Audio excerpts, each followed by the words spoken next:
স্বাগতম ক্রিকফ্রেন্সের নিয়মিত আয়োজন টোটাল ইম্প্যাক্টে। আমি সৈয়দ সামি আছি আপনাদের সঙ্গে। বিপিএলের আগামী আসরটা অনুষ্ঠিত হবে এবছরের শেষ দিকে। সেখানে কিন্তু যোগ দিচ্ছে বেশ কয়েকটি নতুন ফ্র্যাঞ্চাইজি। পুরনো ফ্র্যাঞ্চাইজিদের অনেকেই কিন্তু থাকছে না, এটা আমরা জানি। আজকে বিসিবিতে একটা মিটিং চলছে, সেখানে আসলে বিপিএলের ভাগ্যটা নির্ধারণ হবে। এটা নিয়ে কথা বলার জন্য হাজির হয়েছি। আমার সঙ্গে আছেন মোহাম্মদ সাদমান। সাদমান, স্বাগতম। ধন্যবাদ। বিপিএলে কিন্তু নতুন একটা ফ্র্যাঞ্চাইজি আবেদন করেছে, যারা আসলে মানে বিপিএল অংশ নিতে আগ্রহী। নতুন একটা ফ্র্যাঞ্চাইজি, এটা নিয়ে আসলে অনেক কথাবার্তা শোনা যাচ্ছে। আপনি আসলে এই অঞ্চলটা নিয়ে আসলে অনেক কথাবার্তা হয় সামাজিক যোগাযোগ মাধ্যমে। এই যে নামটা আসলে এসেছে সেটা নিয়ে কিন্তু অনেকদিন ধরেই সোশ্যাল মিডিয়াতে নাম চলছে, বা অনেকেরই আসলে দাবি নোয়াখালী বিভাগ চাই। এই জিনিসটা নিয়ে কিন্তু একসময় অনেক একটা প্রচলিত ট্রেন্ড ছিল, মিম হতো। এখন নোয়াখালী রয়্যালস নামে একটা টিমের জন্য আবেদন করা হয়েছে। সায়ান্স গ্লোবাল নামে একটা কোম্পানি, তারা হচ্ছে নোয়াখালী নামে এই ফ্র্যাঞ্চাইজিটা নিতে চায়। এখন নোয়াখালী আসলে সবার একটা ডিমান্ড থাকি, বরিশাল রয়েছে, তার সাথে যদি নোয়াখালী আমরা দেখতে পারি সেটা কিন্তু খুবই মানে দর্শকদের জন্য খুবই একটা উত্তেজনামূলক বিষয় হবে। কিন্তু আসলে নাম হলেই তার হলো না। আমরা কিন্তু গত আসরগুলোতেও দেখেছি এরকম অনেকেই এসেছে যারা আসলে মানে কম্পিট করতে পারেনি বা অনেক ধরনের প্রবলেম রয়েছে। সো আজকে মাত্র তারা অ্যাপ্লিকেশন জমা দিয়েছে, তারা এখনও আসলে কনফার্মেশন কিছুই পায়নি। বিসিবি বিপিএল নিয়ে মিটিং করবে, এরপরে হয়তো আমরা জানতে পারবো যে এই টিমটা থাকছে নাকি থাকছে না। আমরা কিন্তু আপনার কথার প্রেক্ষিতে আসলে বলছি যে বিপিএলে গত আসলে আমরা রাজশাহীর একটা ফ্র্যাঞ্চাইজি দেখেছিলাম, ভ্যালেন্টাইন গ্রুপ ছিল তাদের নেপথ্যে। এই ফ্র্যাঞ্চাইজিটাও কিন্তু বিপিএলের লম্বা সময় রান করবে এরকম আশা নিয়ে কিন্তু এসেছিল, কিন্তু বিপিএল অংশ নেওয়ার পরে আসলে দেখলাম যে চরম অপেশাদারিত্ব কিন্তু তারা কিন্তু উপহার দিয়েছে। ক্রিকেটারদের পেমেন্ট দিচ্ছে না ঠিক মতো, বিভিন্ন কারণে তারা আলোচনায় ছিল। শেষ পর্যন্ত বিসিবি এবং বাংলাদেশের অন্তর্বর্তীকালীন গভর্নমেন্ট তারা কিন্তু হস্তক্ষেপ করে কিন্তু এই পেমেন্টের ব্যবস্থাটা করে দিয়েছিল। এরকম নতুন যে ফ্র্যাঞ্চাইজিরা আসছে, এদের মধ্যে আসলে তাদের স্থায়িত্বটা দেখে কতটা আসলে নিতে পারবে বিসিবি? না, আপনি শুধু রাজশাহীর কথা বললেন, সিলেট স্ট্রাইকার্সের কথাও যদি দেখেন, মাত্র 2 সিজনের জন্য তারা এসেছে। ফার্স্ট সিজনটা তারা খুবই ভালো খেলেছে, নতুন ভাবে এসেছিল। সেকেন্ড সিজনটা কোনো মতে খেলছে, তখনও কিন্তু মনে হচ্ছিল যে অনেক ধরনের প্রবলেম আছে তাদের মধ্যে। তারপর মালিকানা নিয়ে সমস্যা ছিল, অনেক ধরনের অ্যালিগেশন এসেছিল আগের মালিকের সাথে এখনকার মালিকের। তারপরে আপনি চিটাগাংয়ের কথাও যদি বল, চিটাগাং কিংস তারা 2013 সালের মালিকানা ছিল, তারা আবার ফেরত এসেছিল এবং এসে কিন্তু তারা অনেক কন্ট্রোভার্সি জন্ম দিয়েছে। সো আপনি মানে মালিকানা তো আসতেই পারে, তারা আসছে, কিন্তু এটার আসলে ব্যাকগ্রাউন্ড চেকের দায়িত্বটা কিন্তু হচ্ছে বিসিবির। এই যে নোয়াখালীর জন্য যারা এসেছে তাদের সায়ান্স গ্লোবালের যে গ্রুপ, তাদের ব্যবসা দেখাচ্ছে, লন্ডনে তাদের একটা ব্যবসা রয়েছে, কিন্তু আসলে প্রপার তারা কিভাবে রান করছে, তারা কি আসলেই একটা ফ্র্যাঞ্চাইজি চালানোর মতো ক্ষমতা রয়েছে, আবার তাদের ফিউচার প্ল্যানিংটা কি, এটাও কিন্তু জানা উচিত। আমরা আসলে অনেক সময় দেখি যে হুটহাট একটা ফ্র্যাঞ্চাইজি আসছে, একটা আসরের পরে কিন্তু চলে যাচ্ছে, এটা কিন্তু দেখা যাচ্ছে তাদের কোনো ফিউচার প্ল্যানিং নেই। আর আমিনুল ইসলাম বুলবুলের একটা বিষয় আমার কাছে খুব ভালো লেগেছে, তিনি আসলে তার যে বোর্ডের প্রত্যেকটা ডিপার্টমেন্ট আছে প্রত্যেকের কাছে একটা করে প্রেজেন্টেশন চেয়েছেন যে তাদের ফিউচার প্ল্যানিং কি। এরকম যদি হয় যে বিপিএলের দলগুলো যারা আসলে আবেদন করবে তারা ফিউচার প্ল্যানিং কি, তারা আসলে কি করতে চায় বাংলাদেশের ক্রিকেটের জন্য, ওই জিনিসটা যদি নেওয়া যেতে পারে আমার মনে হয় যে আরও বেটার হবে। না, অবশ্যই। আপনি এইখানেই দেখেন, এক ফ্র্যাঞ্চাইজিতে আপনি ফরচুন বরিশালের মতো টিম রয়েছে, রংপুর রাইডার্সের মতো রয়েছে, তারা কিন্তু বেঞ্চমার্ক একটা ক্রিয়েট করে দিয়েছে।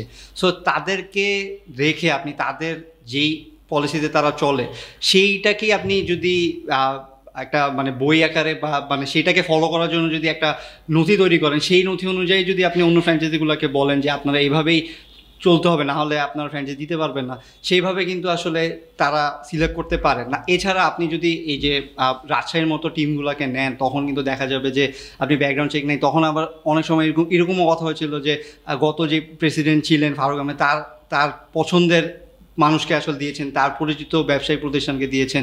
এরকম করলে তো আসলে এই যে 1-2 সিজনের জন্যই আসবে, প্রত্যেক সিজনে একটা কন্ট্রোভার্সি হবে।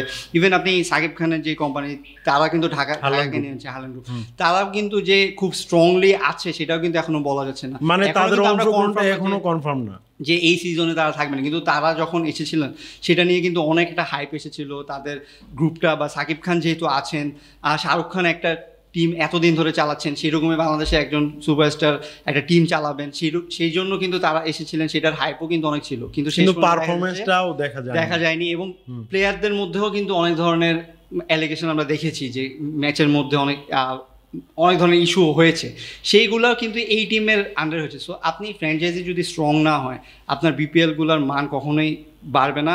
এখন এত বিপিএলের মানে এত ফ্র্যাঞ্চাইজি লিগের কম্পিটিশন, সেখানে যদি আপনি মান আসলে এরকমই থাকে যে 1-2 সিজনের জন্য ফ্র্যাঞ্চাইজি আসবে, এরপরে তারা আর টিকতে পারবে না, তখন আসলে আপনি কিভাবে আগাবেন? কারণ আপনি 1-2টা ফ্র্যাঞ্চাইজি দিয়ে তো আসলে হয় না। ইভেন আপনি 7-8টা ফ্র্যাঞ্চাইজি দিয়ে পুরো টুর্নামেন্ট চালাচ্ছেন, কমাচ্ছেনও না। যেখানে মনে করেন যে আপনি যদি 5টা ফ্র্যাঞ্চাইজি বরিশাল বা রংপুরের মতো থাকে, শুধু 5টা দিয়েই চালান, সেইভাবে আপনি একটা রান করেন, তাও কিন্তু সাকসেসফুল হবে। কিন্তু আপনি আরও 2-3টা যোগ করছেন যারা একদম নিম্নমানের, সেই দায়িত্বটা পুরোটাই আসলে বিসিবি এখন নতুনভাবে আসলে বিপিএল নিয়ে চিন্তা করছে বা নতুন বোর্ড এসেছে, তাদের উচিত হবে যে ব্যাকগ্রাউন্ড ভালোভাবে চেক করে যে ইআই আসুক, আপনি যে নোয়াখালী রয়্যালস, নোয়াখালীর যদি আনতে পারেন, এটা কিন্তু বিপিএলের জন্যই খুব ভালো। কারণ নোয়াখালীর আপনার ফ্যান বেজই অন্যরকম হবে। সো সেইখানে আপনি বরিশাল ভার্সেস নোয়াখালী যখন একটা ম্যাচ দিবেন, আপনি দেখবেন যে আপনার মান এমনিই বেড়ে যাবে। সো আপনার এই খেলাটা ফালানোর জন্য কিন্তু আপনার এই ফ্র্যাঞ্চাইজিটা মানে ব্যাকগ্রাউন্ড যেটা, সেটা চেক করতে হবে, যাতে এইটা নিয়মিত আমরা পাই। আর এবার কিন্তু জানা গেছে যে বিপিএল এর জন্য মানে লম্বা একটা টাইমের জন্য আসলে ফ্র্যাঞ্চাইজির মালিকানা বিক্রি করবে বিসিবি। সো এটা আসলে লং লাস্টিং হওয়ার সম্ভাবনা বেশি। আর একটা বিষয় নিয়ে একটু কথা বলি যে বাংলাদেশ প্রিমিয়ার লিগের বেশ কয়েকটা দল কেনার জন্য বিভিন্ন সময় আগ্রহ দেখিয়েছে আইপিএলে বিভিন্ন দল। আমরা জানি যে রাজস্থান রয়্যালস, তাদের কর্মকর্তারা কিন্তু বাংলাদেশ ক্রিকেট বোর্ডে ভিজিটও করেছিলেন। তারপরে দিল্লি ক্যাপিটালসও অনেকবার শোনা গেছে যে তারাও আসলে বিপিএল দল কিনতে আগ্রহী। কিন্তু আমাদের তৎকালীন যে বোর্ড ছিল তারা কিন্তু খুব একটা আগ্রহ ছিল না বিদেশি কোম্পানিদের হাতে বিপিএলের দলগুলোর মালিকানা আসলে তুলে দিতে। এখনকার বোর্ড যেহেতু একটু উদারতা দেখাচ্ছে, যেই বোর্ডগুলো যেই ফ্র্যাঞ্চাইজিগুলো এর আগে আসলে দেখিয়েছে, আগ্রহ দেখিয়েছে, তাদের সঙ্গে যোগাযোগ করাটা যদি বিসিবির পক্ষ থেকেও যোগাযোগ করা হয়, আমার মনে হয় যে বিপিএলের জন্য ভালো হবে। বিপিএল তো আসলে এখন পর্যন্ত পিএসএল এর কথা বলেন, আইপিএল এর কথা বলেন, বা আপনি SA20-র কথা বলেন, কিন্তু ব্র্যান্ড কিন্তু হয়ে উঠতে পারেনি। সো আমরা যদি ভালো ব্র্যান্ডগুলোর সাথে যোগাযোগ করি, আমরা ভালো ব্র্যান্ডের কাছে যদি ফ্র্যাঞ্চাইজি মালিকানা বিক্রি করি, এটা আসলে আমার মনে হয় না লসের কিছু আছে। বাইরের ফ্র্যাঞ্চাইজিগুলোর কথা আপনি বাদ দিন, আপনি বাংলা টাইগার্সের কথাই যদি ধরেন, বাংলা টাইগার্সের কিন্তু মালিকানাও কিন্তু বাংলাদেশ, তারাও কিন্তু গ্লোবালি অনেকগুলো ফ্র্যাঞ্চাইজি লিগে পার্টিসিপেট করছে, জিমাফ্রো, লঙ্কা, টি10, তাদেরকেও কিন্তু এখন আসলে সেইরকমভাবে মানে আসেনি তারা, বা তারা আসতে পারেনি। কিন্তু এবার কিন্তু শোনা যাচ্ছে যে চিটাগাংয়ের মালিকানায় তারা আসতে পারে, বা যেই মালিকানাতে আসুক, তারা যেভাবে আসলে ফ্র্যাঞ্চাইজিগুলো চালাচ্ছে, টি10-এর ফ্র্যাঞ্চাইজিগুলো যদি বলেন, আপনি যেগুলো বলেন জিমাফ্রো বা আবুধাবি টি10, এরা যেভাবে প্রফেশনালি চলে, এরকম একটা প্রফেশনাল ফ্র্যাঞ্চাইজিও যদি বাংলাদেশে আসে, তাও কিন্তু খুবই ভালো মানের ফ্র্যাঞ্চাইজি আমরা পাবো। কিন্তু এই জিনিসগুলো করতে কিন্তু বিসিবির আসলে আরও তৎপর হতে হবে। বিসিবির যেটা বলছিলেন যে আগে বোর্ডগুলা আইপিএল বা পিএসএল এর ফ্র্যাঞ্চাইজি আগ্রহ জানালেও হয়নি, তাদের আসলে কিভাবে নিয়ে আসা যায় সেইটার একটা রোড ম্যাপ আসলে তাদের তৈরি করতে হবে, একটা রাস্তা করে দিতে হবে যে না, এভাবে তারা যদি থাকতে পারে, তাহলে কিন্তু আপনি দেখবেন যে আপনি আইপিএল এর ফ্র্যাঞ্চাইজিগুলোর কথা চিন্তা করুন, তাদের ফ্র্যাঞ্চাইজিগুলো এখন সবগুলা SA20 সবগুলা ফ্র্যাঞ্চাইজি কিন্তু তাদের। আপনি MLC যেটা হচ্ছে ইউএসএতে, সেখানেও কিন্তু IL-T20-তে রয়েছে। সো এটা কিন্তু হচ্ছে, এমন না যে তারা হচ্ছে না। সো সেরকম যদি আপনি ক্রিয়েট করতে পারেন, তাহলে কিন্তু মানে বিপিএল এর মানটা আসলে বাড়বে। এখন আইপিএল এর সাথে তো আপনি কম্পিট করে পারবেন না, এখন কোনো ফ্র্যাঞ্চাইজি লিগই সম্ভব না, ওইটা $1 বিলিয়ন লিগ। তাদের সাথে যদি মার্জ হয়ে আপনি বিপিএলটাকে উন্নত করতে পারেন, সেটা তো আসলে বিসিবির জন্যই ভালো। তবে আরেকটা জিনিস, যে আমাদের লোকাল ব্র্যান্ডগুলোও যে টিমগুলো ভালোভাবে চালাতে পারে, এটা কিন্তু আমরা দেখতে পেরেছি রংপুর রাইডার্স, ফরচুন বরিশালের ক্ষেত্রে। এই জায়গাটায় আপনি মানে বিপিএল এ কি কুমিল্লা ভিক্টোরিয়ান্সকে মিস করেন? এখন আপনি না, কুমিল্লা ভিক্টোরিয়ান্স এরকম ছিল, হ্যাঁ কুমিল্লা ভিক্টোরিয়ান্স ছিল, অবশ্যই কুমিল্লা ভিক্টোরিয়ান্স থাকতে 3টা ফ্র্যাঞ্চাইজিকে আমরা বলতে পারতাম যে একদম খুব স্ট্রংলি চলছে।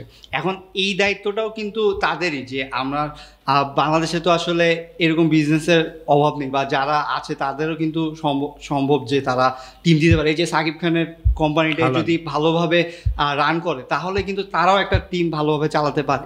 সো আপনি কিভাবে ফাইন্ড আউট করবেন সেটা আপনার ব্যাপার। আপনি যখন ছাড়ছেন, আপনি যখন তাদেরকে বলছেন যে মানে টিম দেওয়ার জন্য, তখন যখন এতগুলা অ্যাপ্লিকেশন আসছে, তখন আপনি সেটাকে নিয়ে সার্ভে করুন, সেটাকে নিয়ে আপনি আবার দেখুন যে কে লোকালের মধ্যেই কারা কারা ভালো, যদি আপনি লোকালের মধ্যে পেয়ে যান তাহলে কিন্তু আর আপনি আইপিএল এর দিকে তাকাতে হবে না। আমরা এর আগে কিন্তু দেখতে পেরেছিলাম যে বেক্সিমকো ঢাকার ফ্র্যাঞ্চাইজি কিনেছে, তারা কিন্তু ভালো একটা সময় কিন্তু অনেকদিন কিন্তু চলেছে, তারপর কিন্তু তারা বিপিএল থেকে লাভ পাচ্ছে না, এই কারণে কিন্তু তারা কিন্তু সরে দাঁড়িয়েছিল। বাংলাদেশে কিন্তু নামি দামি ব্র্যান্ডের কিন্তু অভাব নেই। আপনি প্রাণ আরএফএল গ্রুপের কথা বলতে পারেন, আকিজ গ্রুপের কথা বলতে পারেন, এরকম কিন্তু অনেক গ্রুপ আছে যারা আসলে অনেক মানে তারা একটা টিম চালানো তাদের পক্ষে কোনো ব্যাপারই না। কিন্তু এই গ্রুপগুলো কখন আগ্রহ দেখাবে? যখন দেখবে যে বিপিএল আমি অংশগ্রহণ করলে এটা থেকে আসলে একটা বিগ অ্যামাউন্ট একটা লাভ আসলে করতে পারছে, এটা আসলে বিসিবিকে দেখাতে পারছে কিনা এটা আসলে দেখার বিষয়। অবশ্যই আপনি মানে যদি এই জিনিসটা এনশিওর করতে পারেন তখন কিন্তু লোকাল যেই কোম্পানিগুলো আছে তারা বেশি আগ্রহ দেখাবে। আর আপনি যদি বাইরের এই ফ্র্যাঞ্চাইজিগুলোকে আনেন তখন কিন্তু তারা আসলে তাদের যেই নীতি রয়েছে সেভাবেই চালাতে যাবে। আপনি তাদের সাথে যদি কোপ আপ করে না চলেন তাহলে কিন্তু তারাও আসলে থাকবে না, কারণ তারা অন্যান্য যেসব ফ্র্যাঞ্চাইজি লিগে ইনভেস্ট করছে তারা কিন্তু সেভাবেই সিলেক্ট করা বা সেইভাবেই তাদের বোর্ডের সাথে কথা বলা যে আমরা এইভাবে চালাবো, এইভাবে চললে আমাদের লাভ আসবে, লভ্যাংশ বাড়বে, সেভাবেই তারা করে। সো বিসিবিরও যদি বাইরের ফ্র্যাঞ্চাইজিকে আনা লাগে বা মালিকানা আনা লাগে তখন তাদের সাথে এইভাবেই কথা বলতে হবে। আর যদি সেটা না হয় তাহলে লোকাল যেই কোম্পানিগুলো রয়েছে তাদের সাথে আসলে ভালো যেগুলো সেই তাদের সাথে বসে তাদেরকে ইনশিওর করতে হবে যে না আপনারা লাভ পাবেন, আপনারা ইনভেস্ট করুন, আমরা রেডি।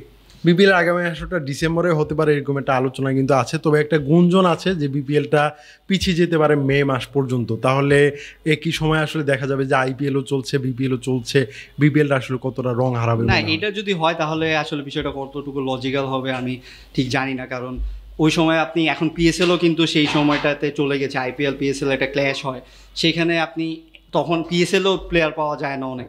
সো একই সময় আপনি তিনটা ফ্র্যাঞ্চাইজি লিগ চালাবেন, সেখানে অনেক বড় টুর্নামেন্ট। হ্যাঁ, আইপিএল যখন চলছে তখন আসলে আপনি আসলে মেনে নিতেই হবে যে অন্য ফ্র্যাঞ্চাইজির আসলে অতটা হাইট থাকবে না বা প্লেয়ার আপনি পাবেন না। সো অন্যান্য ফ্র্যাঞ্চাইজিগুলো যেমন অন্য উইন্ডোগুলো সিলেক্ট করে, বাংলাদেশে এখন এইখানে সমস্যাটা কি দেখেন, বাংলাদেশ আইএল টি20 যখন হচ্ছে এত পরে এসেছে, এসএ টি20 যখন হচ্ছে বিপিএল থেকে এত পরে এসেছে, তাদের সাথে কম্পিট করে পাচ্ছে না। এখানে আসলে বিপিএল এর মানটা নিয়ে কথা বলা লাগে। এখন আপনি ফ্রি উইন্ডো যদি পান তখন আপনার দেখা যাবে যে হয়তো প্লেয়ার অনেকগুলো অ্যাভেলেবল রয়েছে, কিন্তু আপনার এই আইএল টি20 সাথে আপনি কম্পিট করে পারছেন না, এসএ টি20, তখন আপনি আইপিএলের সাথে কি কম্পিট করবেন? এমন না যে আইপিএল এর প্লেয়াররা সব বিপিএল এসে খেলে, তবুও যারা আসলে আছে তারা যদি আইপিএলে সুযোগ পায় তখন কিন্তু বিপিএল এর দিকে হবে না। তখন আবার আরেকটা জিনিস হতে পারে, আইপিএল এ যারা সুযোগ পাচ্ছে না তারা হয়তো বিপিএল দিকে বিপিএল মুখী হতে পারে, তবে ওই সময় পিএসএলটা চললে কিন্তু বিপিএল এ কিন্তু আসবে না, বিপিএল থাকবে না। সো আমার মনে হয় না যে যেই সময়টার কথা গুঞ্জন চলছে বা আমরা শুনতে পেরেছি এই সময়টা লজিক্যাল কোনো মানে উইন্ডো। তবে আমার কাছে মনে হয় যে বিপিএল এর সবথেকে সুইটেবল টাইম হবে অক্টোবর থেকে নভেম্বর। এই সময়টাতে কোনো ফ্র্যাঞ্চাইজি লিগ চলে না খুব বেশি, ইন্টারন্যাশনাল ক্রিকেটের কিন্তু খুব বেশি কিন্তু এশিয়া কাপের একটা উইন্ডো থাকে, বা তখন হয়তো দেখা যায় যে অন্যান্য ইন্টারন্যাশনাল সিরিজের জন্য আগে থেকেই সিলেক্ট করা থাকে। এই বিষয়গুলো আসলে দেখে এরপরেই করা হয়। এখন ফ্র্যাঞ্চাইজি টুর্নামেন্টগুলো এত হয়ে গিয়েছে, আসলে আইসিসির উচিত মনে হয় একটা করে স্লট ভাগ করে দেওয়া যে এই স্লটে এই হবে, কারণ আইপিএল আপনি আপনার বছরে 2.5 মাস আইপিএলেই চলে যাচ্ছে। এর বাইরে ইন্টারন্যাশনাল এই যে ওয়ার্ল্ড কাপ আছে, চ্যাম্পিয়ন্স ট্রফি আছে বা এশিয়া কাপ রয়েছে, এরকম থাকি। সো এর মাঝখানে প্লেয়াররাও আসলে কত খেলবে?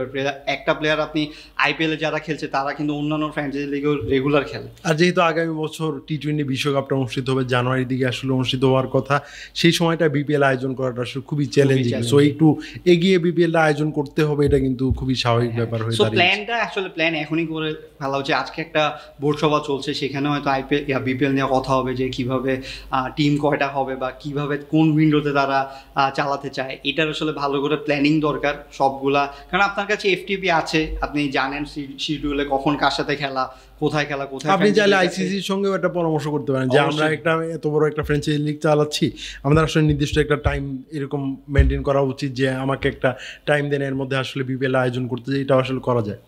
ধন্যবাদ সাদমান। ধন্যবাদ দর্শক, ক্রিকেট ফ্রেন্ডের নিয়মিত আয়োজনে আমাদের সঙ্গে থাকার জন্য ধন্যবাদ। পরবর্তী কোনো পর্বে অন্য কোনো বিষয় নিয়ে আবার কথা বলবো, সে পর্যন্ত আমাদের সঙ্গে থাকুন।